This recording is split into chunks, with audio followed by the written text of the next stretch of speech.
Now, how short is housing inventory? Well, let's look at this graph going all the way back to the 70s, okay? So if we look at this graph going all the way back to the 70s, we notice about 1.2 to 1.5 million household formations is the 50-year average, okay? 1.2 to 1.5 million household creations. Now, what you can see in this green space right here is this big gap. All of a sudden, it goes from the mid 2000s to after 2010, you have this massive gap here in green. Now, I'm going to further isolate that gap here because this is a chart going to the year 2000, okay, to current date. And in this chart, you really see the pronunciation of this gap. And to be correct, it's actually a 5.5 million unit housing shortage of inventory, okay? 5.5 million unit gap of housing inventory shortage. Now, what's very interesting here, guys, is an article by Keeping Current, which I love. I really love the Keeping Current Matters folks. You guys do a great job of explaining things. But essentially what they said is that looking ahead, in order to fill the under-building gap of approximately 5.5 million housing units over the next 10 years, while accounting for the current historical growth, new construction would need to accelerate to a pace well above the current trend to more than 2 million housing units per year.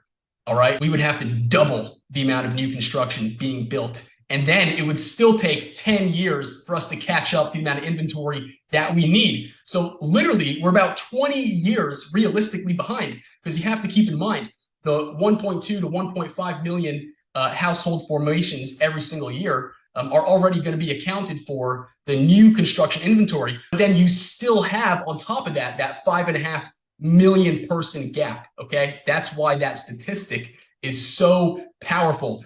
And I wanted to really start, guys, in part one with these three things. So home price appreciation in Florida, the acceleration over the past 30 years, the fact that it's really likely to continue because it's simply population growth, demand. I also really wanted to show you guys how the protected land in Florida makes a very distinct competitive advantage for investing here, because the inventory is just so scarce compared to other states, such as, let's even look at Colorado or Texas, where you have so much land out there that you can build on. It is not the same thing in Florida, which is actually very good for real estate. But then I also really wanted to show you and pronunciate this housing gap of 5.5 million units, because we're literally 20 years behind where we should be in a healthy market. So for all these fear-mongering people out there saying that the market's going to crash in 2023, none of them whatsoever have addressed the inventory problem. Why? Because they can't address that problem. Because if they actually looked at it, they would realize that we are going to have normal historical home price appreciation, which really should be, guys, 4 to 7%. I've been saying that for forever.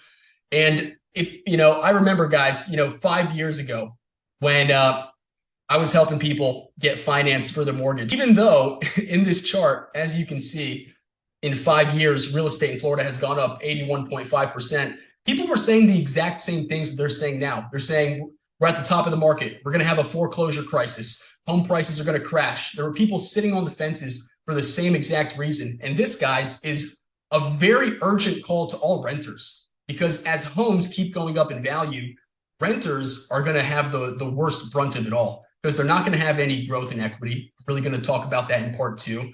But ladies and gentlemen, I digress. I really hope this data was helpful for you. That way you can take it back to your clients, explain why now is a great time to buy. There is a genuine cost of waiting.